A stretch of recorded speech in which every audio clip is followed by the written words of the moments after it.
Freaks? It's Hank Balch back in studio, episode 2 of our Vendor Management Expert Series video series here in 2024. And you're meeting on episode 2 our second expert from the ReadySet Surgical team. This is Matt Strunk. He is the VP of Customer Enablement.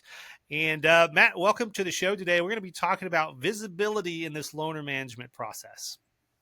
Yeah. Thanks for having me, Hank. Always good to catch up with you.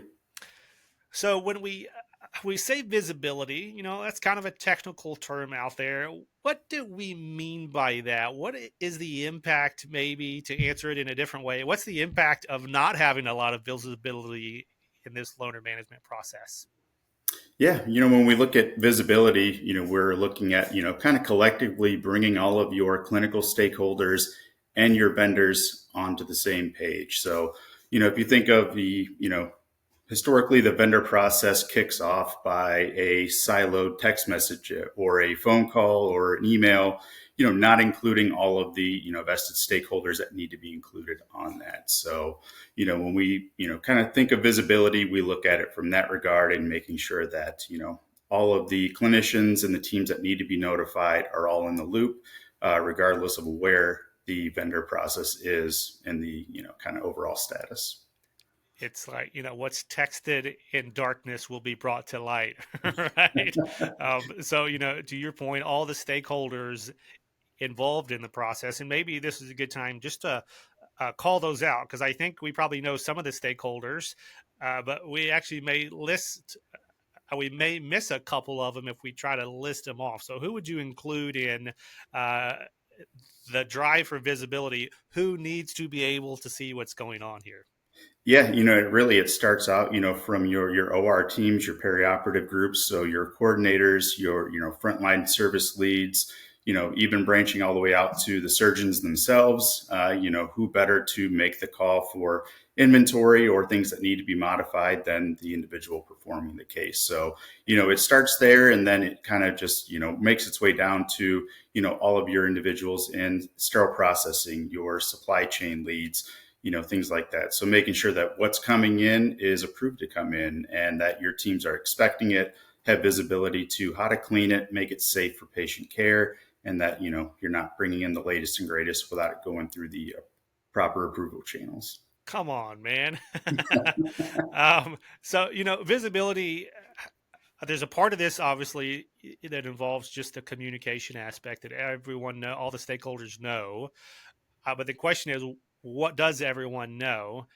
And, part of it is, hey, we're going to have a case. But then the other part of it is, okay, what kind of case? So can you maybe just list a couple of these? We don't have to be completely exhaustive, but what are some of those things that you're bringing visibility to in this process? What is important for everyone to know? Yeah, and it starts off with, when and where that case is going to take place. So giving the vendor visibility to that information gives them, more appropriate timeframes to procure the equipment that they're going to need, kind of alleviating the need for overnight shipping or, back order for implants, things like that. So it starts there. And then, a lot of that information is historically available just in disparate systems that folks may not have access to. So, communicating that out to the vendor and then letting the vendor, provide the information back to, the teams at the hospital of what equipment's going to be coming in, when to expect it, and all of the supporting documents of, again, how to clean it, make it safe for patient care as well. Yeah. So it's not just, hey, get everything to the vendor and then wait and then surprised by what the vendor actually brings in. Like, back to your other point, are they bringing in things that are approved? Are they bringing it at the right time, etc.?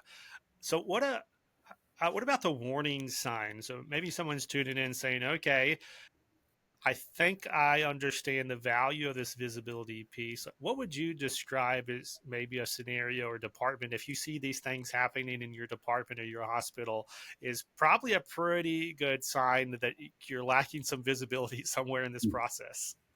Yeah, I would say, if you're seeing an excessive amount of late deliveries for these types of cases, or even, outside of late deliveries, even unexpected deliveries. So there are deliveries that you may know, hey, they're going to show up late. This is why, but it's really those unexpected deliveries where you're getting hit with 15, 20 trays at the end of second shift and, your staff is leaving and heaven forbid you got to keep someone over for some overtime. And, so if you're starting to see those trends where, you're allocating resources and keeping folks over to process those trays, or even looking at, surgical delays, those are some of the warning signs that, should really start sending off those red flags and, having you take a deeper dive into, that loaner tray process.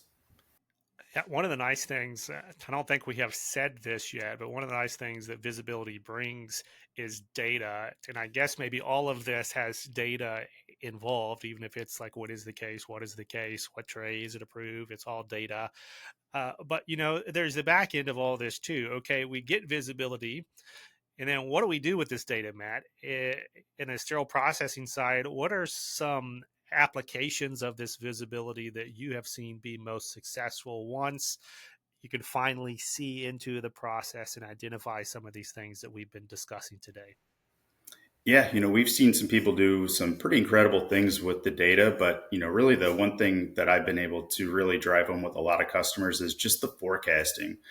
We all know staffing can sometimes be problematic down in SPD, and it's just the ability to know without a shadow of a doubt what's coming, when it's coming, and how much of your resource allocation is it going to take to get those trays processed and ready for the case. So, we have a lot of great analytics around just the heat maps of, what days are you processing excessive numbers of loaner trays?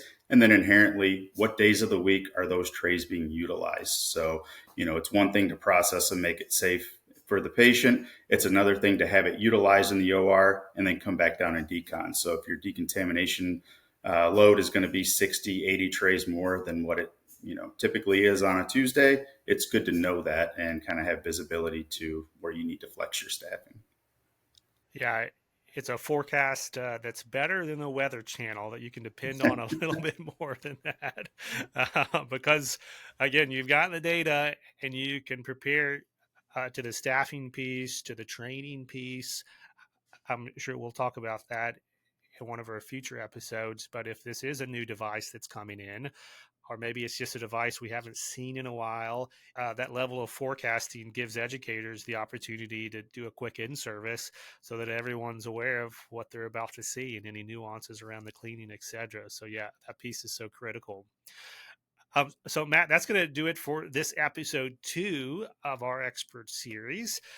But I want to encourage anyone tuning in. We've got a whole bundle of additional episodes coming your way. This is a 12-part series here rolling out. So we're not even 1/5 of the way there, if my math is correct here. So we got a lot more coming. We're going to be talking about topics like operating at the top of your license in SPD, the fear of the unknown, and much, much more as it relates to vendor management in this sterile processing context. So please hang here with us. Get connected to these two experts, Matthew Strunk and Matthew Rechin, and check them out at their ReadySet pages across social media.